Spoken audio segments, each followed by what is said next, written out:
მოგესალმებით, საქართველოს არბიტრთა ასოციაცია აგრძელებს პოდკასტების სერიას, რომელთა ფარგლებშიც ჩვენ ვისაუბრებთ არბიტრაჟზე და მასთან დაკავშირებულ აქტუალურ პრობლემებზე. პოდკასტებს, როგორც უკვე აღვნიშნე, კვლავ წარმოგიდგენთ საქართველოს არბიტრთა ასოციაცია, დღევანდელი ეპიზოდის მხარდამჭერი კი Andersen Georgia. ამ ეპიზოდის ფარგლებში ჩვენ ვისაუბრებთ საარბიტრაჟო დათქმაზე, მის ძირითად მთავარ კომპონენტებზე, საარბიტრაჟო დათქმის დაწერასთან დაკავშირებულ მინიშნებებზე და სახელმძღვანელო პრინციპებზე და მივოვიხილავთ ასევე საარბიტრაჟო პრაქტიკასაც. ამ ნაწილში მინდა დაგპირდეთ, რომ ერთი ცალკე ეპიზოდიც ჩაიწერება, რომელიც მთლიანად დაეთმობა საარბიტრაჟო დათქმასთან დაკავშირებულ საარბიტრაჟო პრაქტიკას, ამიტომ უყურეთ როგორც ამ ეპიზოდს, ასევე დაელოდეთ შემდეგს.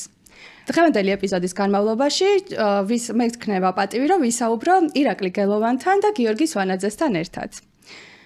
მოდით აღარ გავაგრძელოთ შესავალი და ირაკლი, საარბიტრაჟო დათქმაზე ალბათ როდესაც საუბრობთ არბიტრაჟზე, საუბრობთ საარბიტრაჟო დათქმაზე, რადგან თუ არ არსებობს საარბიტრაჟო დათქმა, ალბათ არც არსებობს არბიტრაჟი. ალბათ არც არსებობს არბიტრაჟი. ამიტომ მის მნიშვნელობაზე საინტერესო იქნებოდა შენი მოსაზრების მოსმენა.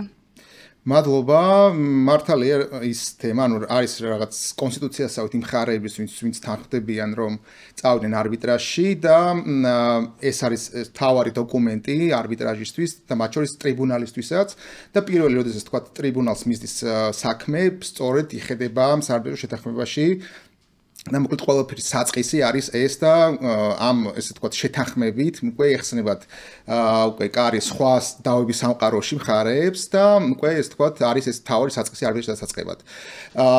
ნიშნულობაზე როცა ვსაუბრობთ, ალბათ ასევე ერთ-ერთი პირველი რაც მახსენება არის ის რომ ანუ საარბიტრო შეთანხმება მხარეებს აძლევს საშუალებას რომ საჯარო ასე ვთქვათ დავების განხილვა რაც არის სასამართლო გადმოვიდნენ მთლიანად კერძო ასე ვთქვათ სამართლებრივ და ძალიან დიდ არჩევანში თუ როგორ სურთ მათ რომ განახორციელონ თავიანთი დავა, ხო?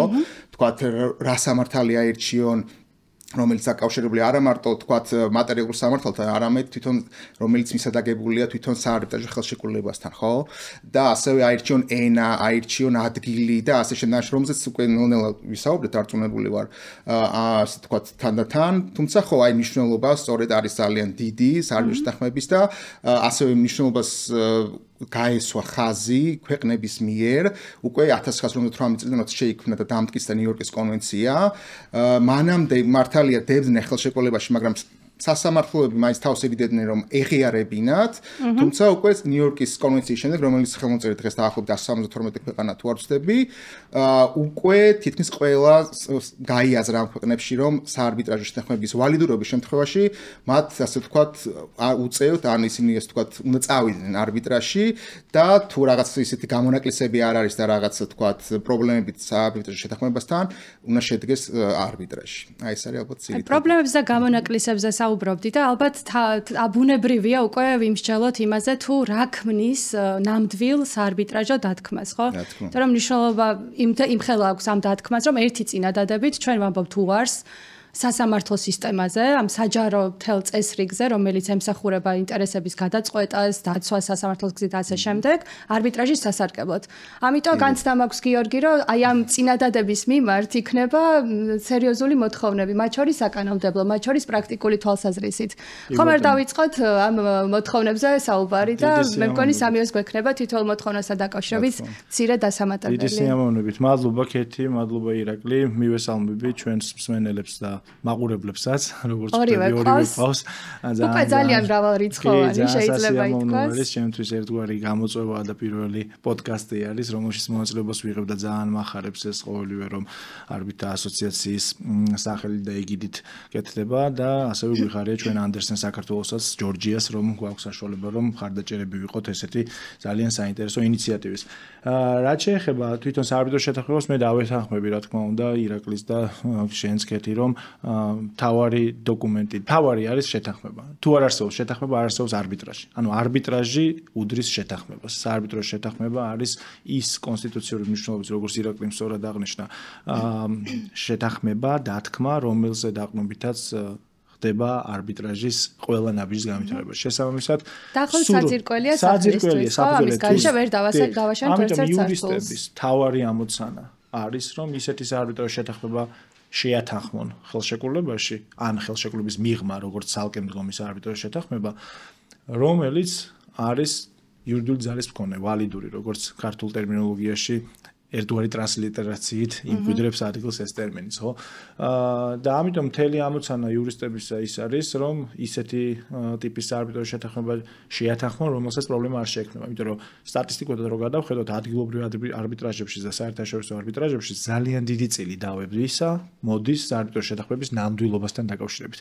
იმიტომ რომ ყოველთვის შეგიძლია რომ გახადოს სადავო საარბიტრაჟის შეთანხმების ნამდვილობა, როგორც დავის დასაწყისში, ისე დავის დასრულების შემდეგ ცნობა აღსრულების ეტაპზეც. იცით რომ იგივე თქვენს მიერ ნახსენები ნიუ-იორკის კონვენციის მეხუთე მუხლით გაუქმების ეტაპზე და ცნობა აღსრულების ეტაპზე არბიტრაჟის შეთანხმების ნამდვილობა არის უმთავრესი ფაქტორი. შესაბამისად გამოდის რომ რომარას არბიტრაჟის შეთანხმება კარგად ჩამოყალიბებული შეთანხმებული, არბიტრაჟი შეიძლება შედგეს, მაგრამ მერე აღსრულება აღარ მოხდეს საარბიტრაჟო გადაწყვეტილებისა, ან ვერც კი შედგეს, როდესაც ვიცით რომ კომპეტენციის ფარგლებში არბიტრაჟს თავისი სიტუაციიდან გამომდინარე თავის თავადვე შეიძლება მოუწიოს ფიქრი დამჟელობა იმაზე, საარბიტრაჟო შეთანხმება არის თუ არა სათანადოდ შეთანხმებული და აქვს თუ არა მას არბიტრაჟ უნარიანობა ან იურისდიქცია და ასე შემდეგ. ამიტომ ამოსავალი არის ეს.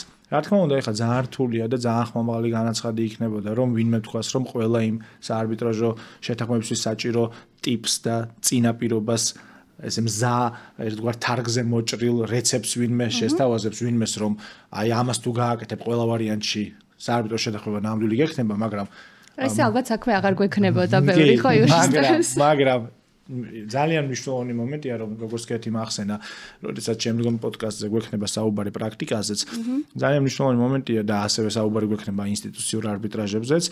ბევრი ინსტიტუციურ არბიტრაჟი, როგორც საქართველოში, ისე მის ფარგლებს გარეთ და რეგიონშიც უკვე აქვს სტანდარტული არბიტრაჟის შეთანხმებები, რომლის ერთგვარი copy-paste, ანუ დაკოპირება და ჩასმა არ არის სათაკილო, არის ჩვეულებრივი ამბავი და ეს არ არის ის აკადემიური სტანდარტით შესაძლებელი ქმედება, რომელიც შეიძლება პლაგიატში ან რამეში ჩაითვალოს, ვინმეს პირიქით ეს არის წასახალისებელი მოწოდება და ერთგვარი თავარი ხრიკია, რომ საარბიტრაჟო ინსტიტუტს თუ ირჩევ, ძალიან ბევრს ნუ ჩაერევი, დააკოპირე, თავარი კომპონენტები ჩასვი და იმის იქით თუ რამე მოდიფიცირება გინდა შენი ტრანზაქციისთვის სპეციფიური ხასიათის კომპონენტებისა, კი ბატონო, მაგ შემთხვევაში შეგიძლია მოდიფიცირება გააკეთო და აი რა არის იქ თავარი წინაპირობები ამაზე თქვენის ნეპორტვით გადავალ და მოლოდინი მაქვს რომ თემატურად ყველანი გავშლით ამ თემებს და ჩამერთვებით. ანუ პირველი რაც უმნიშვნელოვანესია არის რომ საარბიტრაჟო შეთანხმების ფარგლებია უმთავრესი ერთგვარი სკოუპი, რასაც უწოდებთ, უნდა ვიცოდეთ რა ტიპის დავებს ფარავთ საარბიტრაჟო შეთანხმებით, იმიტომ რომ ჩვენზეა დამოკიდებული როგორი ფორმულირებითაც შევათანხმებთ საარბიტრაჟო შეთანხმებას, იმითი გადავწყვეტ, თქვენ კარგად მოგახსენებათ, შეგვიძლია თუ არა სადავო საკითხზე ვიდაოთ. ანუ ჩვენ რო ჩამონათვალი გავაკეთოთ მაგალითად რომ ხარების შორის ამშობილი ნებისმიერი დავა ან ხელშეკრულებასთან დაკავშირებული ან მისგან გამომდინარე ნებისმიერი დავა რომელიც დაკავშირებულია ბათილობასთან და ძალადაკარგულობასთან გადაწყება არბიტრაჟით, თუ არ ვთქვით კიდევ სხვა რაღაცები, შეიძლება ვეღარ ვიდაოთ. მაგალითად, ჩამონათვალს თუ აკეთებ და არ არის ამომწურავი ჩამონათვალი, შეიძლება მავანმა გახადოს სადავო პირგასამტეხოზე არბიტრაჟ შეუძლია თუ არა დავა. შეუძლია თუ არა არბიტრაჟმა განიხილოს ჯარიმაზე, ზიანზე და ასე შემდეგ. ამიტომ რაც უფრო მოცულობითი იქნება ფორმულირება და რაც უფრო მყარად იქნება ჩამოყალიბებული, მით უფრო კარგია. ამიტომ მნიშვნელოვანი არის რომ ფარგლებზე თავიდანვე იყოს ჩამოყალიბებული და ვიცით ჩვენ და სასამართლო პრაქტიკაში საქართველოშიც გვაქვს უკვე ეგეთი შემთხვევა, ეს ერთგვარი ფორმულასავით არის, ხო, ჯადოსნური სიტყვათა წყობა, ნებისმიერი დავა, რომელიც წარმოშობილია ამ ხელშეკრულებიდან ან გამომდინარეობს მისგან, ხო? ეს სიტყვათა წყობა იურისტებისთვის არის მხოლოდ დატვირთვის მატრებელი, თორე ჩვეულებრივი ლინგვისტისთვის, ბიზნესმენისთვის ერთი და იგივეა. ამ დროს ჩვენ საუბრობთ იმაზე, ამითი რომ ვამბობთ, რომ ერთი მხრივ სახელშეკრულებო დავებს მოვიცავთ, მაგრამ მეორე მხრივ ანგლო-ამერიკიდან რაც ვიცით, რომ ეს მასთან დაკავშირებული არასახელშეკრულებოდ შეიძლება მოვიცავთ და კონდიქციასთან დაკავშირებით გვაქვს კიდევაც ხო შემთხვევა სასამართლო პრაქტიკის, როდესაც სასამართლომ კი გითხრა, რომ სახელშეკრულებო დავები მათ შორის თუ როდესაც გვიწერია უკავშირდება ან გამომდინარეობს, მათ შორის მოიცავს არასახელშეკრულებო რაც ძალიან საინტერესო არის ჩვენთვის როგორც კონტინენტური ევროპის სამართლის ქვეყნისთვის, იმიტომ რომ ეს სუფთა ანგლო-ამერიკული სამართლის პირმშო არის. ანგლო-ამერიკული ახსენე და ყოვლის მომცველი დათქმა და კიდევ ერთი შეიძლება ლინგვისტებისთვის რთულად აღსაქმელი და წასაკითხი ფორმულასავით მახსენდება, როდესაც იწყება არანებისმიერი, არამედ ყველა და ნებისმიერი დავა, რომ თითქოს კიდევ უფრო თვალსაჩინოს ხდი, მომავალი არბიტრისთვის, ტრიბუნალისთვის თუ სასამართლოსთვის, რომ კი ნამდვილად ყველა და ნებისმიერი დავა იგულისხმება, რაც შესაძლებელია, რომ არბიტრაჟის გზით იქნას გადაწყვეტილი. კი, ძალიან მნიშვნელოვანი არის განსაკუთრებით ქეთი არა მხოლოდ ქართული სამართლის კვალიფიკაციის მქონე იურისტი, არამედ ინგლისის და უელსის სამართლის კვალიფიკაციაც აქვს და შესაბამისად მისი მხრიდან მოსმენა ამ საკითხებისა კიდევ უფრო მაღალი დამაჯერებლობის ხარისხით ამაში არ გეთახმებით, მაგრამ მეგონი პოზიციას ყველა ვიზიარებთ, ხო? და ძალიან რა თქმა უნდა, ხო, ამას უბრალოდ დავამატებდი, რა თქმა უნდა, ჩვენ ალბათ შევეხებით ყველა ელემენტს, თუმცა თვითონ აი სკოპს, რასაც უეძახით, თუ რას შეიძლება შეეხოს დავები, ხო? ძირითადად ყველაზე კარგი და რეკომენდებულია, რომ თლიანად მოიცოს, როგორც ჩვენ ესე ვახსენეთ. თუმცა არის შემთხვევები, როდესაც რაღაცა მიზეზებით შეიძლება მხარებს აწყობდეთ, რომ დაყონ და გარკვეული ტიპის, ასე თქვა, დავებისთვის გაითვალისწინონ არის თქვა სასამართლო და გარკვეული დავებისთვის ისევ არბიტრაჟი. ხო, შეიძლება ეს ეხებოდეს ასე თქვა, რაოდენობის დავა არის, ხო, ფულადი და ამ შემდეგ და კიდე სხვა გარემოებები. თუ რამე კიდე არ გინდოდეს დაგემატებინათ, თქვა თვითონ ფორმებზეც ხო არ ერთს ვიტყვი უბრალოდ რომ რეალურად კონტინენტური ევროპის სამართლის სისტემის ქვეყანა ვართ საქართველო და იმიტომ არის მნიშვნელოვანი ის გადაწყვეტილება, რაზეც ქეთი განავრცო საუბარი, რომ რეალურად როგორც წესი ჩვენ ვიცით, რომ კონტინენტურ ევროპაში სახელშეკრულო დავებზე შეიძლება შეათანხმო დავის გადაწყვეტის მექანიზმი, მაგრამ არასახელშეკრულოზე წინასწარ ამაზე როგორც წესი რთულია საუბარი, მაგრამ ვიცით რომ ეს ყველაფერი არბიტრაჟის შემთხვევაში დასაშვებია და ამიტომაც ეს ინგლისური სამართლის პრაქტიკა და მიდგომა და დოქტრინა ძალიან მნიშვნელოვანია, რომ გაიზიარა უზენაესმა სასამართლომ და ეს პირიქით კიდევ უფრო წინ გადადგმული ნაბიჯია ჩვენაერი ახალგაზრდა იურისდიქციისთვის, რომ ჩვენ კიდევ უფრო მეტ მოქნილობას და საუკეთესო პრაქტიკაზე ორიენტირებულ მიდგომას თავაზობთ რეალურად მხარეებს ასეთი ტიპის გადაწყვეტილებით და იმედი მაქვს, რომ ესეთი გადაწყვეტილებები იმრავლებს და ბევრი იქნება და გადააჭარბებს ესეთი პოზიტიური სვლები იმ თქვათ განვითარებებსაც, რომელზეც ნასაუბრები გვაქვს წინა პოდკასტში და ახლაც გვექნება საუბარი, მაგრამ ისიც თქვით, რომ როდესაც პრაქტიკა ღია და ის უფრო სააპელაციო სასამართლოს ეხებოდა უზენაესი, სადაც საჯაროა ხო მხარეებისთვის, რომ გავეცნოთ. როდესაც სასამართლოები ღია და გამჭვირვალეები არიან დადგენილ პრაქტიკასთან მიმართებით, ჩვენი მხრივ შეგვიძლია როგორც კრიტიკა, ასევე სწორი განვითარების აღნიშვნაც და ეს საქმე გეთანხმები, რომ ერთ-ერთი კარგი მაგალითია იმის, თუ როგორ შეიძლება საქართველოს შეიძინოს მართლაც არბიტრაჟისადმი მეგობრულად განწყობილი იურისდიქციის რეპუტაცია დამსახურებულად და არა მხოლოდ თეორიაში, რომ ჩვენ ასე გვინდა და წარმოგვიდგენია. ირაკლის უნდა და ფორმაზე საუბარი და შეიძლება ფორმაზე გადავალთ. პრინციპში ქეთმაც შეიძლება შემოგთავაზოს თქვა რომელი შეიძლება ეხლა თქვა შესაბამის თემა. შემინდოდა ძალიან მოკლედ შემეჯამებია თქვენ ორივე მახსენეთ ორი საკითხი და მინდა რომ მსმენელისთვის და მაყურებლისთვის თვალსაჩინო იყოს. ახსენეთ დავების გადაცემა და ამ კუთხით აი ბოლოდროინდელი პრაქტიკაც მახსენდება არაქართული. სადაც კიდევ ერთხელ ხაზი გაესვა რომ არბიტრაჟის კონტექსტში ჰიპოთეტური საკითხების ტრიბუნალისთვის გადაცემა არის ძალიან პრობლემული. დავა როგორც ასეთი უთანხმოება საკითხზე უნდა არსებობდეს. ამიტომ თითქოს მოცემულობაა ეს, მაგრამ აი სრულიად ახალი 2025 წლის გადაწყვეტილებაა, სადაც იმის გამო რომ სახეზე არ იყო დავა, ის ვერც გაგრძელდა შესაბამისად. იმიტომ რომ დავის კომპონენტი ასე ვთქვათ რო შეამოწმოს არბიტრმა, თუმცა ძალიან ესე ვთქვათ ნათელია, ხო, რომ დავა უნდა იყოს, მაგრამ ხანდახან აღმოჩენილა რომ ხარებს არ აქვთ რეალურად დავა, ხო, და ესეც ისეთი მომენტი, მნიშვნელოვანი მომენტია. და ამასებმის ზუსტად იმის ხაზგასმაც, ამას თქვენთვის ყველაზე ნაკლებად ვაკეთებ ალბათ, უბრალოდ ბევრი მეგონი დიდი აუდიტორია გვყავს უკვე. ძალიან მნიშვნელოვანია ხო, რომ დავა შეეხება არა მხოლოდ არსებულს, არამედ სამომავლო დავებსაც და არბიტრაჟო დათქმა ზუსტად იმისთვის არის განსაზღვრული, მომავალში იყურება და ამბობს, რომ აი მომავალში რაც წარმოიშვება, ის დავები იქნება. აი არბიტრაჟის შეთანხმება ახსენე, აი ხელშეკრულება submissions, რასაც ეძახიან, ის ალბათ უფრო აწმყოს და წარსულს უყურებს და უკვე წარმოშობილ დავებზეც შეუძლია ტრიბუნალის იურისდიქცია დაადგინოს. ამით გონია რომ ამოვწურეთ ფარგლები და ანუ რეზიუმე არის რომ თავი არის თავიდანვე გამოსასწოროთ რა ფარგლებში წარმოშობილ დავებს, რა საკითხებთან დაკავშირებულ დავებს გვინდა რომ დაუქვემდებაროთ ჩვენს მიერ შედგენილ საარბიტრაჟო შეთანხმებას. მე ყოველთვის მომხრევა რომ ყველაფერი მოვიცვათ და არ დავყოთ, თუმცა ირაკლიმ როგორც ახსენა, ზოგჯერ არის სპეციფიური ტრანზაქციები, სადაც მხარეებს სურთ რომ გარკვეული კატეგორიის დავები გაიტანონ ან სასამართლოსთვის, ან მედიაციისთვის და დატოვონ კონკრეტული საკითხები სადავოდ გადასასვლელთ არბიტრაჟის გზით. თავარია მათ ამ მიზანს მოვარგოთ დათქმა. აი მორგებაზე როცა ვლაპარაკობთ, თავისთავად საუბრობთ ალბათ ფორმაზეც. ფორმასთან დაკავშირებით რა რჩევებს მოგცემდი ირაკლი და რა მოთხოვნებია კანონში? ხო, ფორმებს რაც შეეხება, ერთი მხრივ მარტივად არის რომ უნდა იყოს წერილობითი ფორმის აუცილებლად, თუმცა პრაქტიკაში ხშირად ყოფილა დავა თუ რას შეიძლება გულისხმოს ეს წერილობითი ფორმა, ხო?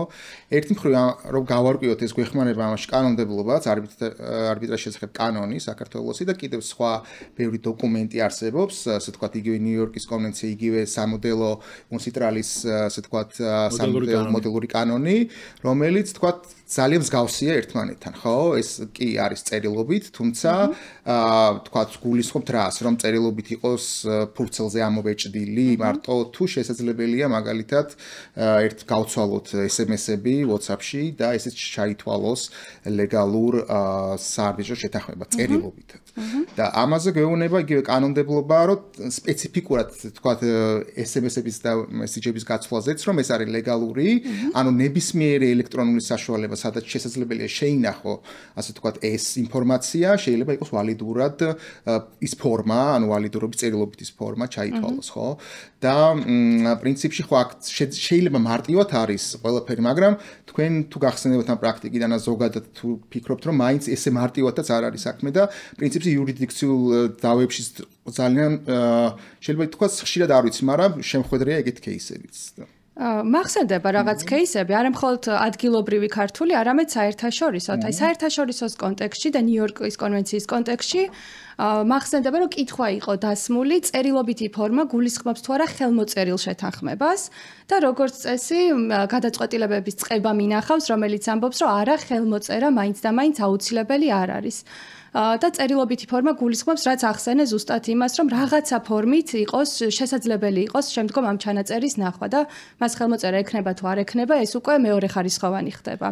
ასევე ნიუ-იორკის კონვენცია 1958 წლის არის და იმ დროს მეილები, SMS-ები არ არსებობდა და მე მგონი ის ტექნიკური საშუალებები, რაც მაშინ იყო, საერთოდ არც კი შემოსულა საქართველოში, მაგრამ ყველაზე ცოცხალი კონვენცია ალბათ სამყაროში ერთ-ერთი და მე მგონი ტომეულები იწერება მის შეცვლის მცდელობებზე, მაგრამ არავინ არ ცოცხალ ალბათ ყველაზე ენანება. ტელეგრაფი ახლა შეიძლება შეცვალოს სხვა რაღაც. უბრალოდ ინტერპრეტაციას აძლევენ სასამართლოები განსხვავებულს, რომ კი ტელექსი ჩაანაცვლა იმეილმა, ფაქსს აღარ ვიყენებთ, SMS-ით შეიძლება, მაგრამ ნებისმიერ შემთხვევაში წერილობითი ფორმა კმაყოფილდება ხელმოწერის გარეშეც. აი ამისგან შეგვიძლია განვასხვაოთ ერთ-ერთი ქართული პრაქტიკა, ამ კუთხით ქართული პრაქტიკა ცოტათი არეული შეიძლება იყოს, შეიძლება ითქვას, რომ იყო გარკვეული პერიოდი, როდესაც საქმე ეხება ფიზიკურ პირს, იგივე ვრცელდება ადმინისტრაციულ ორგანოზეც საქართველოს კანონის მერვე მუხლის თანახმად, რომელიც არბიტრაჟო ფორმას არეგულირებს, მაგრამ ძალიან აქტუალური იყო ფიზიკურ პირ ხელმომწერთან მიმართებით, რომლებიც მაგალითად სასესხო ურთიერთობებში შედიოდნენ ელექტრონულად, მონიშნით, რომ მე ვეთანხმები წესებს და პირობებს.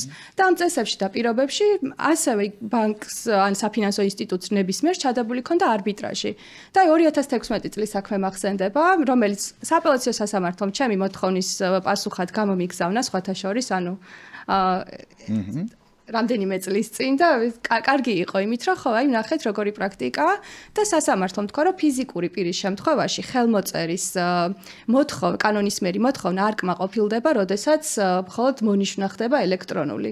და ამის მერე ვიცი, რომ განსხვავებულათაც უმსჯელია სასამართლოს, მაგრამ აი ამ საქმის მერე ვიცი, რომ საფინანსო დაწესებულებებმა ძალიან გაამკაცრეს კონტროლი იმაზე, თუ რა ფორმით აწერდა ხელს მომხმარებელი ფიზიკური პირი ამა თუ იმ შეთანხმებას. ეგ რეალურად სტანდარტული პირობების მიმართ არსებული დამოკიდებულებით არის ნაკარნახები, როდესაც ვიცით, რომ ეგ განმარტება ჯერ კიდევ მაშინ გაკეთა, როდესაც მომხმარებელთა დაცვის შესახებ კანონი მიიღებოდა და მე ევროკავშირის მოთხოვნების პარადოქსი და მე რაც ასოცირების ხელშეკრულებით ნაკისრი ვალდებულების შესრულების მიზნით მომხმარებელთა უფლებების დაცვის შესახებ ცალკე კანონი მივიღეთ, მან კიდევ სტანდარტული პირობების მიმართ არსებული სტანდარტი, რაც სამოქალაქო კოდექსში ჰქონდა, კიდევ უფრო განევრცო სპეციალური კანონით და ფორმაზე ერთადერთს ვიტყვი, რომ პრაქტიკაში ქართულ სინამდვილეში ძალიან დიდი ხანია უკვე დამკვიდრებული არის ისეთი შემთხვევები, როდესაც მაგალითად ეგრეთ წოდებული შესყიდვის ბრძანება თუ თარგმნით არის purchase order-ი შეიძლება მოგივიდეს ან invoice-ი, რომელსაც მეორე გვერდზე ჰქონდეს არბიტრაჟო დათქმა. შენ თუ ამას მეილით დაადასტურებ ან კიდევ კონკურენტული მოქმედებით პროდუქციას გააგზავნი უკვე ან invoice-დან გამომდინარე თანხას გადაიხდი, ავტომატურად შეიძლება ჩაგეთვალოს, რომ იმ invoice-ში უკანა გვერდზე ან იმ შესყიდვის ბრძანებაში წინა გვერდზე წვრილი ასოებით ჩაწერილი საარბიტრაჟო დათქმა აღმოჩნდეს შენს შენსა და მეორე მხარეს შორის არსებული სახშირი ურთიერთობისთვის გამოსაყენებელი საარბიტრაჟო დათქმა.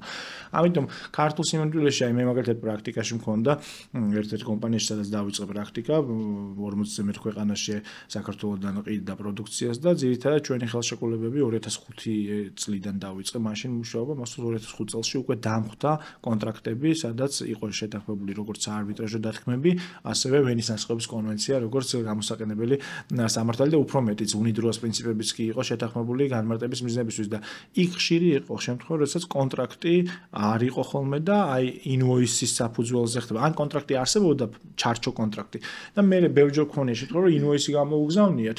ან ბოდიში ინვოისი გაგვიგზავნია, ან კიდევ იქნა შესყიდვის მოთხოვნა მოსულა და შესყიდვის მოთხოვნაში ჩაწერილი იყო საარბიტრაჟო შეთანხმება და რისკი იყო ის, რომ არსებულ ხელშეკრულებაში შეიძლება სასამართლო მქონდა და მე რომ იმ საარბიტრაჟო შეთანხმებაზე რეაგირების გარეშე დამეწყო მიწოდება პროდუქციის, უკვე შეიძლება ჩამთვლოდა, რომ მოდიფიცირება გავუკეთე ჩემს არსებულ ხელშეკრულებაში დავის გადაწყვეტის მექანიზმს. ამიტომ ეს ქართულ რეალობაშიც უკვე აპრობირებული მეთოდი არის. მე 20 წლის წინამდელ ამბავს ვიხსენებ და 20 წლის წინ უკვე ძალიან ჩემთვის გასაოცარი იყო, როცა დამხვდა უკვე ესეთი დადგენილი მიდგომა B2B ეგრეთ წოდებული მეწარმეებს შორის ურთიერთობაში, რომ წერილობითი ფორმა ხელმოწერას იქ არ გულისხმობს და ამ ნაწილში ფორმის მოთხოვნები მეხუთე მუხლი რაც მეორე მუხლი რაც გვაქვს კონვენციის ხო ნიუ-იორკის იმ დიდი ჩამონათვალით უძლებს დროს კეთიმ როგორც აღნიშნა და ფაქსი იყო ტელექსი იყო და დღეს მეილია და ხვალ თუ კიდევ რაღაცა იქნება კლაუდში რაღაცა მაინც შეიძლება რომ ეს არის და იყოს ეგესე და რეალურად ფორმის მიმართ არის ძალიან მარტივი დამოკიდებულება თუმცა ძალიან ნიშანდობლივია რაც კეთიმ აღნიშნა ფიზიკურ პირებთან მიმართებით გასათვალისწინებელი პრაქტიკა არის და სამოხმარებლო არბიტრაჟსაც ვეძახით სხვა თემა მაგრამ მე მგონი მაგაზე ერთი ეპიზოდი შეგვიძლია ის შევიკრიბოთ და ბევრი ვისაუბროთ ამაზე კარგი აზრია ირაკლი მოვინიშნოთ შემდეგისთვის მე მგონი ფორმაზე ერთი პატარა დეტალის აღნიშვნაც შეგვიძლია რომ საარბიტრაჟოს არჩეულს როდესაც შეიტანს მხარე იმ შემთხვევაშიც კი თუ ხელშეკრულებაში დევს სასამართლო განხილვა და მეორე მხარე ამაზე არ განაცხადებს უარყოფას და არ მიუთითებს არბიტრაჟს რომ მას არ აქვს იურისდიქცია შეიძლება ითქვას რომ საარბიტრაჟო დათქმა ამ ფორმითაც იქნა მიღწეული დადებული მხარეებს შორის. გადათქმა ხდება დათქმული სასამართლოს შეტანილობით. აი ამ მოქმედებით. ამიტომ კი ალბათ ჩვენი დასკვნა რომ წერილობით ის კი ვხედავთ ჩანაწერს, მაგრამ წერილობითი ფართოდ უნდა განიმარტოს. ალბათ მარცომიერია და მიზანშეწონილი. შემდეგ ჩამონათვალზე გვექნება საუბარი უბრალოდ ეხა ერთგვარ მინიშნებას გავაკეთებ, რომ ალბათ სმენელისთვის კიდევ უფრო საინტერესო გავხადოთ მოლოდინები. ფორმაზე როცა საუბრობთ, ხო, ძალიან მნიშვნელოვანია ამ ფორმის საკითხი თუ დადგა კითხვის ნიშნის ქვეშ. ვიცოდეთ ამ ფორმაზე რომელი სამართალი ვრცელდება. ანუ რომელი სამართლით უნდა იმსჯელო ფორმაზე. განსაკუთრებით საერთაშორისო არბიტრაჟი როცა არის და ერთზე მეტი იურისდიქცია არის, ხო? აი მანდ არის რთული საკითხი კიდევ. შეიძლება სიტყვაზე საქართველოს კანონმდებლობით ფორმის წინაპირობები დაცული იყოს, მაგრამ ინგლისის კანონმდებლობით ფორმის წინაპირობები დაუცველი იყოს და ინგლისთანაც კონდეს არბიტრაჟ შეხება და საქართველოსთანაც და მანდ იქნება საკითხი უკვე გადასაწყვეტი, რომელი სამართლი უნდა გადაწყვეტს. ერთ ხარეს აწყობს ინგლისური, იმიტომ რომ საარბიტრო შეთანხმება ფორმის ნაწილში იქნება ბათილი, ხოლო ქართული აწყობს მეორეს, რომელიცაც ნამდვილი იქნება და ამაებს მერე გავშლით, მაგრამ სანამ აქამდე გადავართ. კი, ნახავს ამაზე ბევრი პრაქტიკა, ხო? ალბათ სულ ამერიკას გულისხმობ ბენკა versus chap kebabali. ბევრი кейსი მახსენდება, სადაც ამიტომ მე ვფიქრობ რომ ადგილზე საარბიტრაჟო განხილვის ადგილზე სიტზე რო ვისაუბროთ თქვენის ნებართვით თუმცა აი მე ეს დავამატებ მახსოვს რომ შეგაწყვეტინეთ ამიტომ რომ მე მგონი ხო ყველა ჩემით ჩამოყალიბე მანამდე რაც მინდოდა მეთქვა მაგრამ რაც შეეხება ასევე ფორმასთან და წერილობითთან ძალიან ებმევა ჩემთან ეს არის თქვათ დავამდე ძირითადად ხელშეკრულებაში ჩადებული კლოზი ეს წერილობითი თუ თქვათ არსებობს ასევე საშუალება რომ დავის მერე შეძლო მხარეებმა არბიტრაჟი შეთანხმება ხო ეს წერილობით ფორმაზე რა თქმა უნდა და აქედან გამომდინარე ნუ ყველაზე მეტად ალბათ მაინც ვთანხმდები რომ ხდება როგორც ნაწილი ძირითადი ხელშეკრულების ანუ კლოზი ხო მაგალითად როდესაც დავების მუხლზე არ ვიცი შეიძლება რომელი იყოს მე-9 თუ მე-10 მუხლის სტანდარტულად მაგას თვითმშობა არ აქვს ამ შემთხვევაში ხო ძირითადად ალბათ 80% ხდება ეს ხელშეკრულების ძირითადი ხელშეკრულების ნაწილად თუმცა არსებობს შემთხვევები როდესაც მხარეები დავის მერე გადაწყვეტენ რომ სასამართლოში წასვლას ურჩევნიათ შეთანხმება და არბიტრაჟში წავიდნენ და ამაზეც მერე შეათანხმდნენ. ასე რომ ესეც ალბათ რაღაც მიბმულია ჩემთვის რა საინტერესო რაღაც გამახსენდა მე მგონი გარი ბორნს უწერია თავის სახელმწიფოში ძალიან ცნობილში რომ როგორც წესიო საარბიტრაჟო შეთანხმების ნაწილზეო ხანგრძლივი მოლაპარაკებების შემდეგო განსაკუთრებით ეგრეთ წოდებული M&A ტრანზაქციებთან დაკავშირებითო ხანგრძლივი მოლაპარაკების შემდეგო როცა გაწერენ ყველაფერსო ბოლო რაღაცა წუთები გარჩებაო მოდი უცებ საარბიტრაჟო შეთანხმებასაც გადავხედოთ და ეგ ყველაზე დიდი შეცდომა რომ ბოლო წამს ხდება მაგის განაცხადება მე მგონი იმავე წიგნში რეალურად თავარი არის რომ თავიდანვე გაითვალისწინო და მე ჩემი გამოცდილებით შემიძლია გითხრათ რომ აი ძალიან გაკვირვებული ვიყავი თავის დროზე გერმანიაში ერთ-ერთ საერთაშორისო იურიდიულ ფირმაში მუშაობდი და ერთ-ერთ ტრანზაქციაზე ჩართული ვიყავი როგორც გუნდის წევრი რიგითი და მახსოვს რომ მთლიანი შეთანხმება share purchase agreement-ო წილის ნასყიდობის ხელშეკრულება მთლიანი როდესაც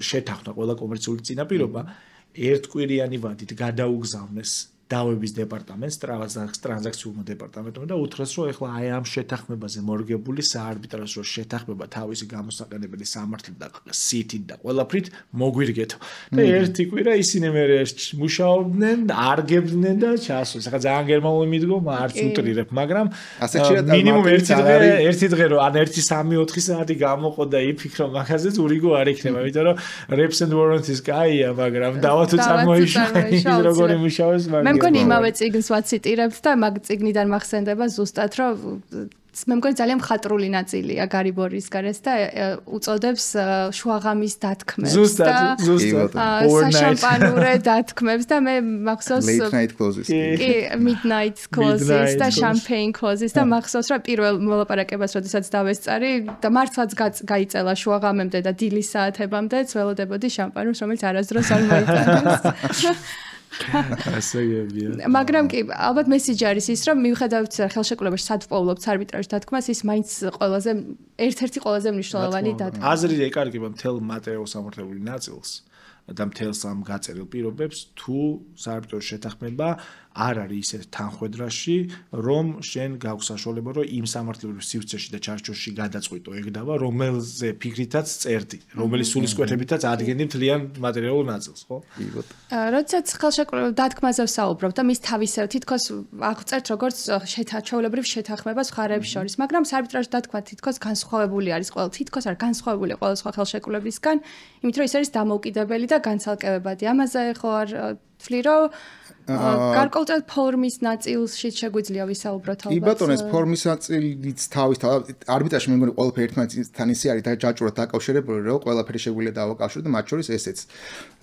ანუ separability doctrine, რომელიც თქვათ ახსენე, ანუ განცალკევებადობის დოქტრინა ალბათ. მათ შორის არ ვიცოდი რომელი იქნება ყველაზე კარგი შესაძლებელი ფიქრობთ და ფიქრობ ეს ყველაზე კაია.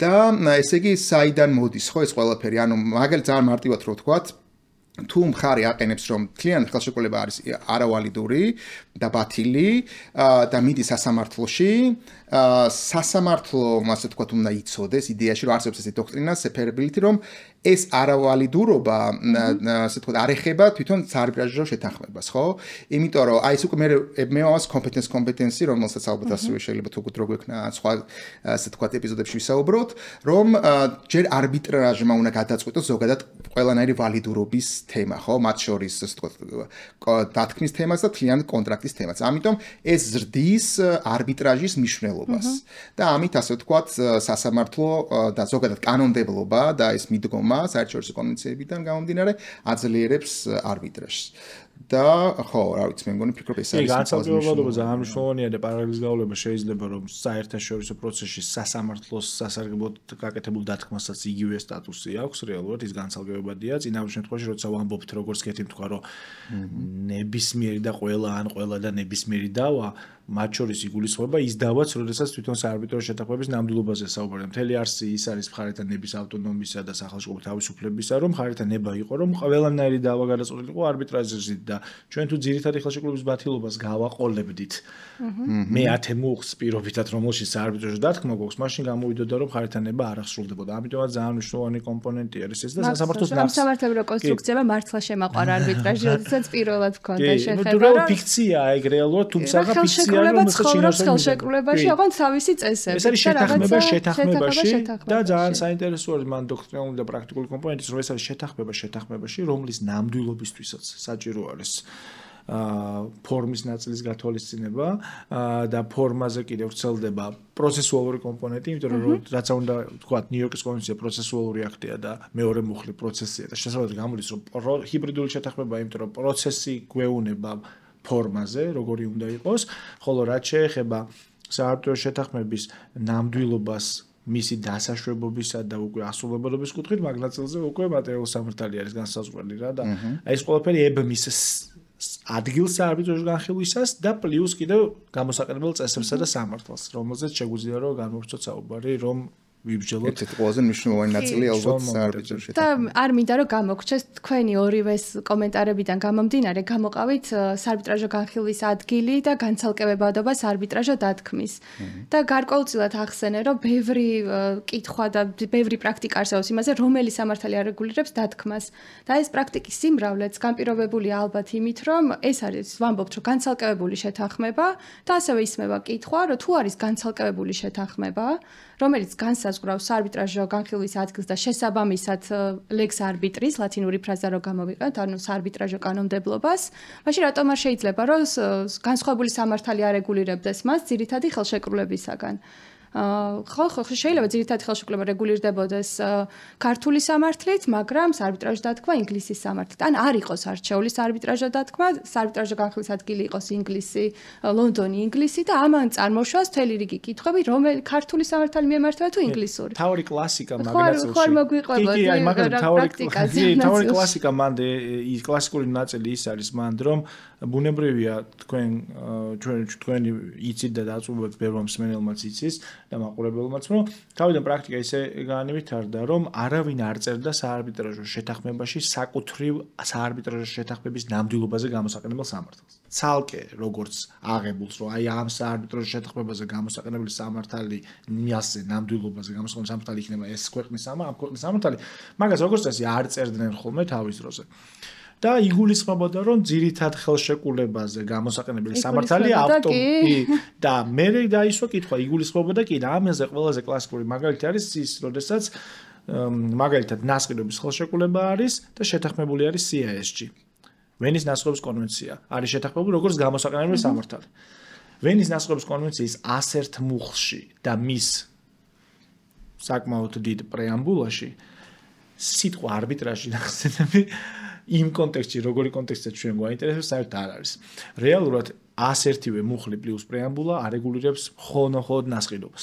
პროცესუალურ საკითხს საერთოდ არ არეგულირებს. მაშინ გამოდის, რომ და უფრო მეტიც მეოთხე მუხლი მაგრამ მინახავს დასაბუთება, როგორ შეიძლება გავრცელდეს CISG საარბიტრაჟო დათქმებზე. მაგრამ ნახეთ რა მომენტია, მეოთხე მუხლი CISG-სა გვეუნება ვენის ნასყიდობის კონვენცია, რომ ვენის ნასყიდობის კონვენცია არათუ საარბიტრაჟო შეთანხმების ნამდვილობაზე, არამედ თვით ნასყიდობის ხელშეკრულების ნამდვილობაზეც კი არ ვრცელდება. იმიტომ რომ გაეროში თქვეს რომ ნამდვილობა, სანივთო უფლებები, ხანდაზმულობა მივანდოთ ჯერ კიდევ ადგილობრივ კანონმდებლობას და უნიფიცირება არ გაიარა.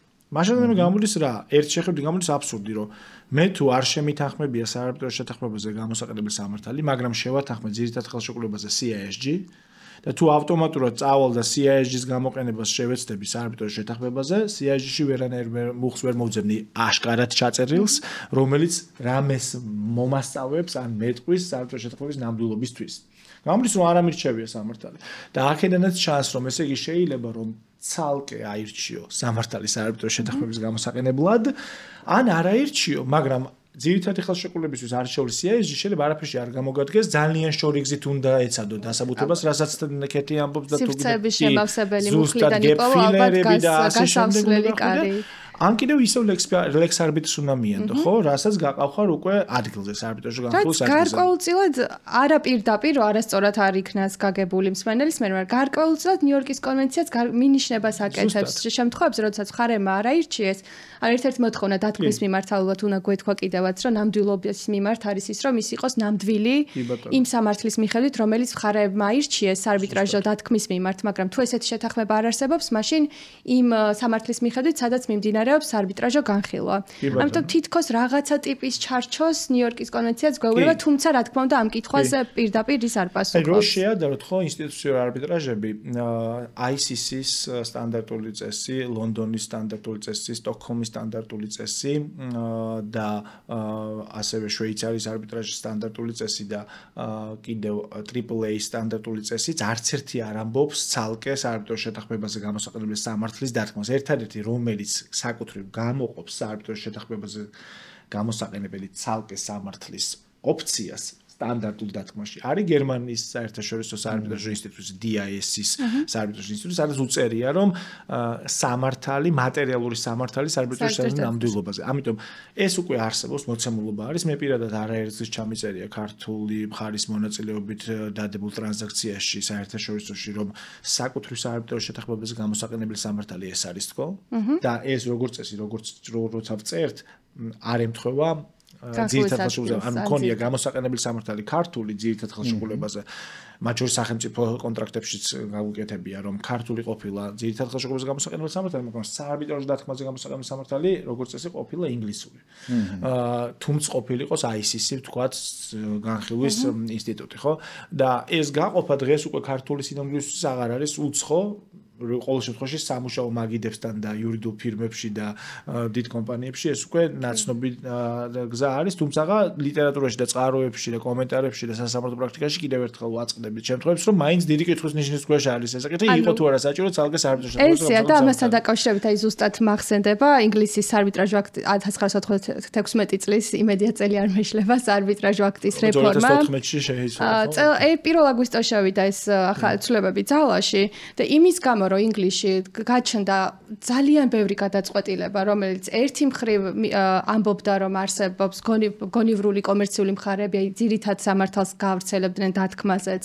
მეორე მხრივ არსებობდა სააპელაციო სასამართლოების მიდგომა, რომ პრეზუმცია არსებობს, რომ ადგილსამყოფელი სამართალი იქნება. მე რომელიც შეცვალა უზენაესმა და თქვა, რომ კი ადგილსამყოფელი სამართალია, მაგრამ იმიტომ კი არა, რომ პრეზუმცია, იმიტომ რომ ყველაზე მჭიდრო კავშირი აქვს დავასთან, საარბიტრაჟო დათქმასთან, განხილვის ადგილის სამართალს.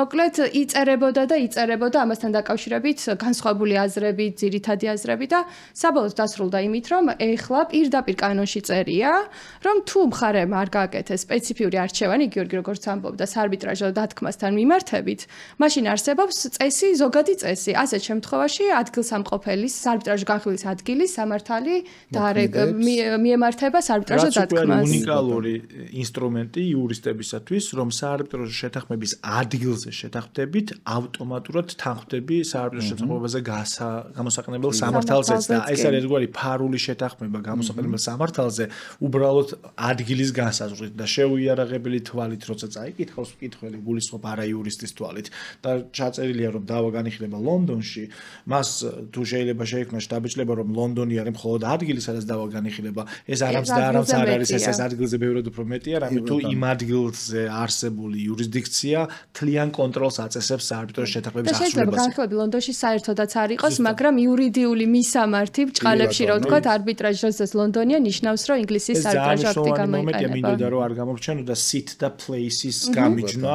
როდესაც შეიძლება გეოგრაფიული, ტერიტორიული მოსაზრებიდან გამომდინარე, შეიძლება საქართველოს მიმზიდველი იყოს რეგიონში, რომ ვთქვათ, უზბეკეთმა და არ ვიცი, ყაზახურმა მხარემ დავა განიხილოს საქართველოში, მაგრამ არბიტრაჟზე დამხმარებელი კანონმდებლობა და სასამართლო გინდოდეს ინგლისის. მაგრამ მან კიდევ საფიქრალია საქართველოს მაინც განხილვის ადგილი იქნება, შეიძლება მავანს თავში მოვიდეს აზრად ის, რომ მოდი საქართველოს შესული ექსპერტიზის ჩანაწერი შეიძლება მოვიდეთ, მაგრამ შეიძლება საფიქრალი იყოს ჩვენ საარბიტრაჟო საზოგადოებისთვის მომავალი რეფორმების კუთხით, არის თუ არა ესეთი ჩანაწერი საჭიროება კანონში? ერთგვარი ეგ რეალურად ბოდიში ერთგვარი ხრიკი არის მონოპოლიის დაწესებისა შენი იურისდიქციისა დავაზე, იმიტომ რომ მე მიმოჩნდა რომ ეს ძალიან გამართლებული მიდგომა ინგლისის პერსპექტივიდან, რატომაც არა, უნდა კონდეს ინგლისის სრული კონტროლი თუ დავა მასთან განიხილება და ეგ ერთგვარი პოლიტიკის ნაწილია, სამართლებრივი პოლიტიკის ნაწილი არის, როდესაც ინგლისს უნდა რომ კონდეს ესეთი მონოპოლია იმ დავებზე, რომელიც ლონდონში განიხილება მაგალითად. მათი გამოცდილების გათვალისწინებით მე ვემხრობი. ზუსტად ანალოგიურად ამ მიდგომების გაზიარებასაც. დიდი ხანი არ შემოხვდრია ცალკე გამოყოფილად საარბიტრაჟო დათქმაში მარეგულირებელი სამართალის საარბიტრო შეთანხმების და იმიტომ რომ უკვე ალბათ ისე არის პრაქტიკად ჩემი აზრით ჩამოყალიბებული, რომ როდესაც ხედავთ ციტს, ავტომატურად ვფიქრობთ, რომ ეს არის ერთი მხრივ, რომ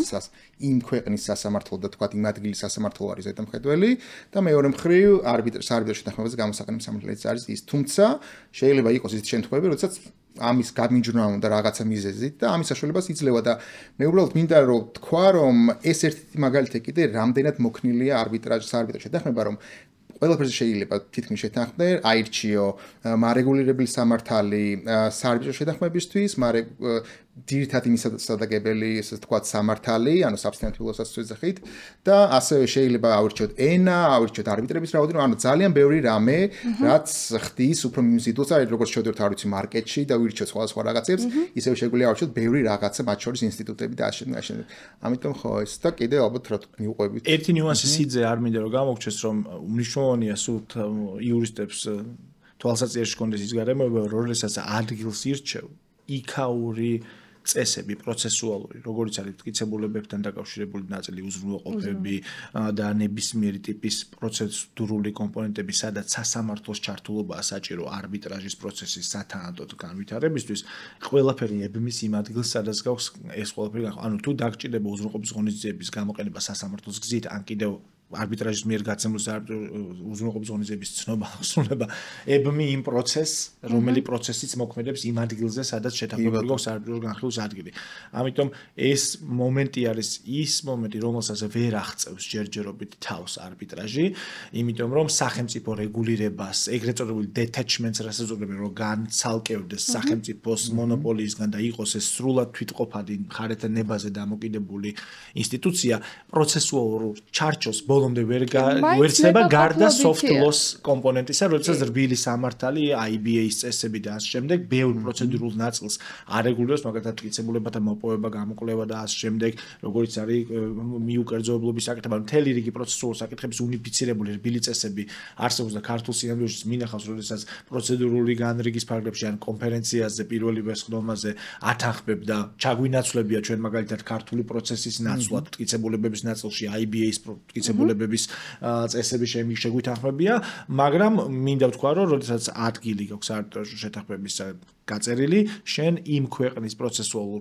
ჩარჩოს ბოლომდე ვერ დააღწევ თავს და ეგ უნდა სულ გახსოვდეს. ეს ალბათ არც არის თვითმიზანი, რომ დააღწიო, მაგრამ ჩვენი მხრივ რაც უნდა იყოს თვითმიზანი, ის არის, რომ ისეთი სასამართლო მხარდაჭერა გქონდეს და ისეთი სასამართლო სისტემა, რომელიც საქართველოს გახდის კონკურენტუნარიანს და ამაზე წინა პოდკასტშიც ვისაუბრეთ და რაღაცაირად მგონია, რომ ლაიტმოტივი იქნება ეს ჩვენი საუბრების, რომ საქართველო უნდა გახდეს კონკურენტუნარიანი არბიტრაჟის განხილვის ადგილი. უნიკალური პოტენციალი გვაქვს მაგ მხრივ და რა ვიცი უკვე 2009 წლის შემდეგ რაც მოდელურ კანონზე გადავეწყვეთ, ძალიან ბევრი რამე გაკეთდა და რეგიონში ერთ-ერთი მოწინავეები ვიყავით დღემდე და ეს ამხელა უპირატესობა არის აუცილებლად გამოსაყენებელი, ეს არის საქვეყნო საქმე და ქვეყანას უნდა აწყობდეს, რომ თუ არბიტრაჟი უმაღლეს დონეზე გაქვს განვითარებული, მაშინ ინვესტიციების შემოსვლა და შემოდინება ბევრად უფრო მყარად და საფუძვლიანად ხდება, იმიტომ რომ ინვესტორი პირველი რასაც გეკითხება არის ის რომ რამე გამიპრობლემდეს ამ საინვესტიციო ხელშეკრულებიდან,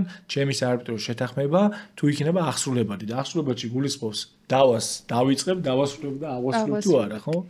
მე მგონი ძალიან ბევრჯერ ვახსენე, მაგრამ რადგან ესეთი ახალია, 2 კვირის წინადელია ძალაში შესვლა ინგლისის არბიტრაჟ აქტის, როდესაც ცნობის ფურცელი, საინფორმაციო ფურცელი მოყვა ამ ცვლილებებს, იქ იყო დათვლილი მათემატიკურად ზუსტად, თუ რა შემოსავალზეა საუბარი, 2 მილიარდ ნახევარ ფუნტზე იყო მე მგონი, კი.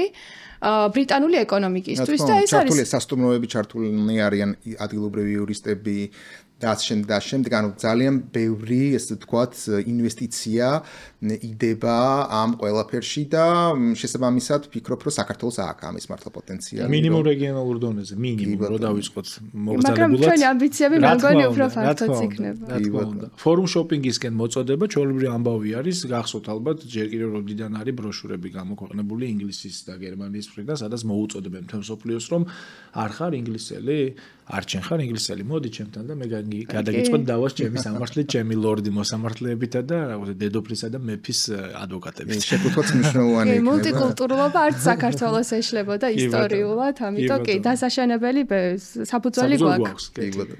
სანამ დავასრულებთ პათოლოგიურ საარბიტრაჟო დათქმებზე ხომ არ გინდათ მოკლედ ყურადღების გამახვილება და მე მგონი ამით შეგვიძლია დღევანდელი ეპიზოდი. კი ბატონო, გეთახმები უბრალოდ რო არ გამოგჩეს ჩამონათვალის სახით გავაკეთებ რამდენიმე კომპონენტს, რაც საარბიტრაჟო შეთანხმებისთვის მნიშვნელოვანია, რომ კონდეს გათვალისწინებული. ირაკლიც შეეხო, ენა ბუნებრივია ძალიან მნიშვნელოვანი არის და განხილვის ენა რა ენაზე იქნება, საარბიტრაჟო განხილვა და მაგ უდიდესი მოქნილობა გვაქვს, იმიტომ რომ სამართალწარმოების ენის მიმართ არსებული მიდგომა რაც სასამართლოში გვაქვს და შემოჭრილები ვართ რომ მარტო ქართულად უნდა განიხილებოდეს დავა, ეს შეზღუდვა არბიტრაჟში არ ვრცელდება და მე პირადად არაერთ გზის ყოფილვარ არბიტრაჟში ჩართული ან არბიტრის ან ადვოკატის სახით, სადაც დავა საქართველოში ქართველ მხარეებს შორის ინგლისურად განგვიხილავს, ეს ერთი. მე ბოლო დროს ქონია ზუსტად გამოცდილება, რომ ორ ქართულ მხარეს ინგლისურ პროცესში მე ვიყავი ერთი არბიტრი და ჩატარდა მთლიანად ინგლისურ ენაზე. ისეთი პროცესიც მქონია საქართველოში, როდესაც დოკუმენტები ინგლისურად იყო.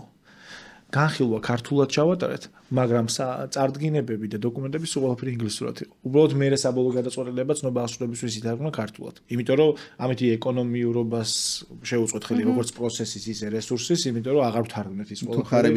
კი, მხარეები შეთანხმდით, რა თქმა უნდა, მაგას შევთანხმდით პირდაპირ პირველივე პროცედურულ იმაზე რა შეხვედრაზე. თუმცა ეს ნამდვილობაზე გავლენას არ იქონიებს, ხო, თუ ენის არჩევა გამორჩათ მაგალითად კომერციულ. კი, ეგ ძალიან ალბათ თავარი ელემენტები შეგვიძლია მოკლედ. დიახ, მაგიტომაც ჩამოვთვალო ასევე არბიტრთა რაოდენობა ძალიან მნიშვნელოვანი არის.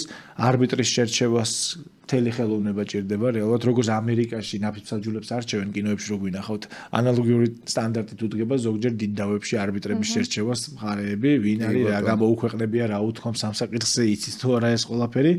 ძალიან მნიშვნელოვანი საკითხი არის კიდევ ერთგვარად ჯოინდერის საკითხი, როდესაც შეიძლება გინდოდეს რომ მესამე პირები ჩვენი გაგებით პროცესიდან გამომდინარე გახადო საარბიტრაჟო დათქმის მხარე და ესეც შეიძლება მულტიიურისდიქციულ და კომპლექსურ დავებში იყოს გადასაწყვეტი. ასევე პოდკასტი გვექნება ჩვენ ცალკე ეს multi-tiered arbitration რაც არის ხო რამდენიმე საფეხუროვანი მოლაპარაკება, მედიაცია, არბიტრაჟი, მედარბ, არბმედ ასე შემდეგ. და ჩემი ბოლო მინიშნება მაგ კუთხით ზოგადად რაზეც ვისაუბრეთ, რაც სახელმწიფოებში სამომიკითხავს და პრაქტიკაში დადასტურებულა არის ის, რომ გავართულებთ საარბიტრაჟო შეთანხმებებს სტანდარტულს, რაც არის, გავართულებთ. თორე ძალიან დიდი რისკია რომ მივიდეთ პათოლოგიურ საარბიტრაჟო შეთანხმებებამდე, რაც კეთილ წამოწია საკითხი და მე დიდი საუბრის მოვისმენ თქვენს მოსაზრებებს და 1-2 სიტყვას დავამატებდი პათოლოგიურ საარბიტრაჟო შეთანხმებების თაობაზეც პრაქტიკულად. კი ბატონო, სწორი ძალიან კარგი სახელმძღვანელო პრინციპები მოგვეცი, მაგრამ თუ მხარება ესენი მაინც ვერ დაიცვეს და გარკვეულ პათოლოგიასთან გვაქვს საქმე, ესეც კი არ არის გზის დასასრული მაინც და მაინც და მახსენდება როგორი ამაყი ვიყავი, როდესაც წინა პოდკასტზე ვიხუბრე რომ მე დილას ვიწყებს არბიტრაჟ ამბებით და ყავით, ხო, მაგრამ მართლა ერთ-ერთი ესეთი დილა იყო, მახსოვს რომ გავხსენი კლუერის არბიტრაჟო ბლოგი და ვნახე სოფი ტყემალაძის ბლოგი, რომელიც იწყებოდა ინგლისური იყო, მაგრამ ქართულად ალბათ გადმოითარგმნებოდა ესე რომ საქართველოში შესაძლოა ნიშნავს უნდას. და შეეხებოდა არბიტრაჟო დათქმას, კი, რომელშიც მხარეებმა ჩაწერეს, რომ შესაძლოა გადაეცეს არბიტრაჟს, ამასთან დაკავშირებით იმსჯელა ბათუმის საქალაქო სასამართლომ საქმე წავიდა ქუთაისის სააპელაციო სასამართლოში და საბოლოოდ უზენაესმა სასამართლომ გვითხრა, რომ კი, საქართველოში შესაძლოა, შეიძლება ნიშნავდეს უნდას, იმიტომ რომ უზენაესმა სასამართლომ მაინც დაინახა მხარეთა ნება, რომ საბოლოოდ ზავა განეხილა არბიტრაჟს. პროარბიტრულად, ესე თქვა, პროარბიტრული კი პროს არბიტრაჟო გადაწყვეტილება მიიღო ნამდვილად, თუმცა ეს არ ცვლის იმ ფაქტს, რომ შეთანხმება თავის მხრივ არ იყო ისეთ იდეალური, როგორ იდეალურიც იმ შემთხვევაში იქნებოდა გიორგის პოდკასტისთვის, რომ მოესმინათ ხარეს დასაწყისში. ძალიან ხშირად ეხლა თქვა რაც შემოხვედრე არის რომ მოდი ესე ვთქვათ რომ არსებობს რაღაც მინიმალური ელემენტები რომელიც საჭიროა რომ ასე ვთქვათ კონდეს არბიტრაჟო შეთანხმებას რომ არბიტრმა ჩათვალოს რომ ის არის ვალიდური, ხო? ეს პირველ რიგში მახსენდება თქვათ რასაც ვთქვათ ადგილის არბიტრაჟი, რომელიც სამართლით იქნება, ასე ვთქვათ, რეგულირებული საერთო შეთანხმება, ასევე substantive law მაინც მნიშვნელოვანია რომ იყოს, ანუ მატერიალური სამართალი, რაც მისადაგებული იქნება ძირითადად დავაზე და ასევე ხშირად ვიყენებთ ინსტიტუტებს, ხო? საარბიტრო ინსტიტუტებს და ამიტომაც ხანდახან ხდება რომ საარბიტრაჟო ინსტიტუტი არ არის სწორედ და დასახელებული და აი ამას მოყვება ხოლმე მთელი ვინ არის, რომელი არბიტრაჟი, რომელიც არბიტრაჟო ინსტიტუტია, ასე ვთქვათ, ამის ადმინისტრატორი ამ დავის, ხო? და ხშირად აი სწორედ ალბათ ჩვენ თუ გავიხსენებთ საქართველოს პრაქტიკას, ერთ-ერთი ცნობილი кейსი ალბათ სწორედ აი ინსტიტუტის განსაზღვრის თემაზე იყო და რამდენად ვთქვათ, იმავე ინსტიტუტის წესების გამოყენება მარტო ნიშნავდა, რომ ასევე ინსტიტუტის ადმინისტრაციით შეიძლება და ყოფილიყო და ალბათ ძირითადად ხა ეს არის ის რაც მახსენდება ამასთან დაკავშირებით. რეალურად ეგ არის კლასიკური მაგალითები, როცა აღრევა ხდება, მაგალითად მითითებული არის დავას განიხილავს ICC-ის წესები.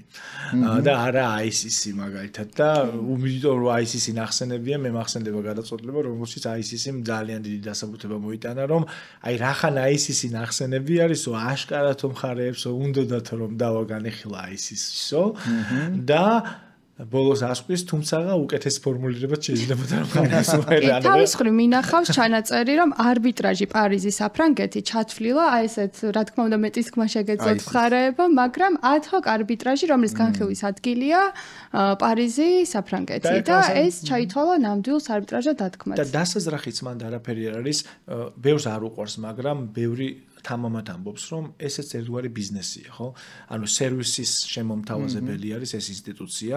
თუმცა ეს სამართლებრივად გამართლებული იყო ამ შემთხვევაში, ხო, და ყველა ცდილობს, რომ ისინი ხო პოზიციონირებენ ინსტიტუციების პოდკასტზე იქნება საუბარი, რომ იქ კონკურენცია არსებობს ამ ინსტიტუტებს შორის.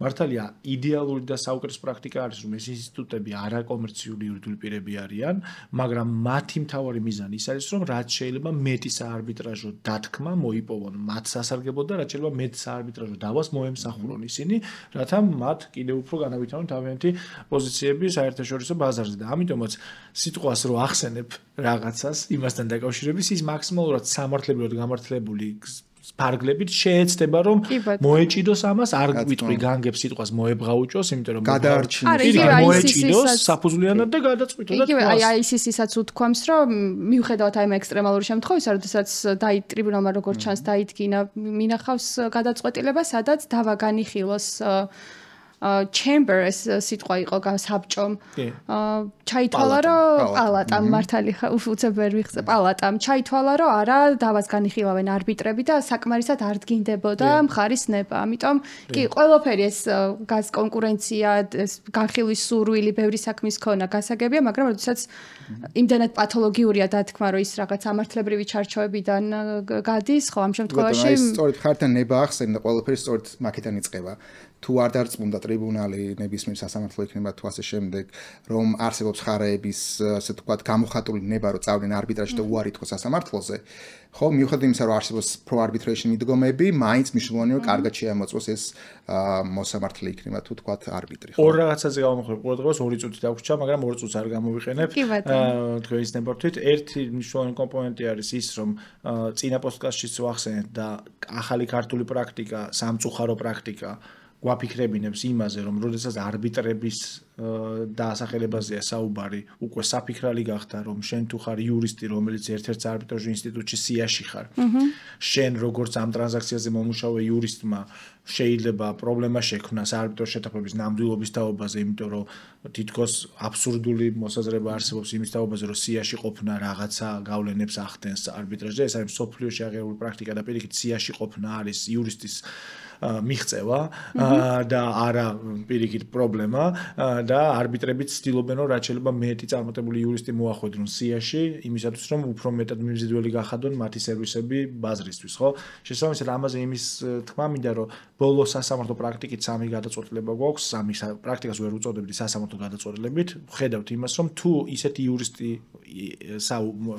აწარმოებს მოლაპარაკებას სახალხო მოლაპარაკებას და არბიტრაჟის მოხსთავაზობს რომელიც არის რომელიმე არბიტრაჟის ინსტიტუტის SIS წევრი, მან აუცილებლად უნდა გაამხილოს და გაამჟღავნოს ამის შესახებ მეორე მხარესთან, უნდა უთხრას, რომ მე ამ არბიტრაჟის ინსტიტუტში ვარ, მაგრამ გთავაზობთ ამ არბიტრაჟო დათქმას და ამ გამხელას უნდა მოხდეს მეორე მხარის თანხმობა და სასურველი იქნებოდა რომ ეს საერთო ტრანზაქციაში, დოკუმენტში ან კონტრაქტში ან გვერდით დანარჩი იყოს ჩაწერილი ორმხრივი თანხმობა, ერთგვარი waiver-ის ტიპის, რომ მეორე მხარე მიცის რომ თქვა ეს იურისტი არის სიაში მყოფი და მას პრეტენზია არ აქვს და მომავალში ამ საფუძვლით არ მოითხოვს საარბიტრაჟო დათქმის გაუქმებას ან საარბიტრაჟო განხილვის გაუქმებას. ეს ირიბად იკითხება სამივე გადაწყვეტილებაში ფრაზებს შორის და ერთ-ერთი გზა არის ამ პრობლემიდან თავის დაღწევის, თუმცა ყველაზე სწორი გზა დაღწევისა იქნებოდა ის, რაც თქვენ პოდკასტში, წინა პოდკასტში საუბრეთ. ესეთი პრაქტიკა უბრალოდ თქვათ რომ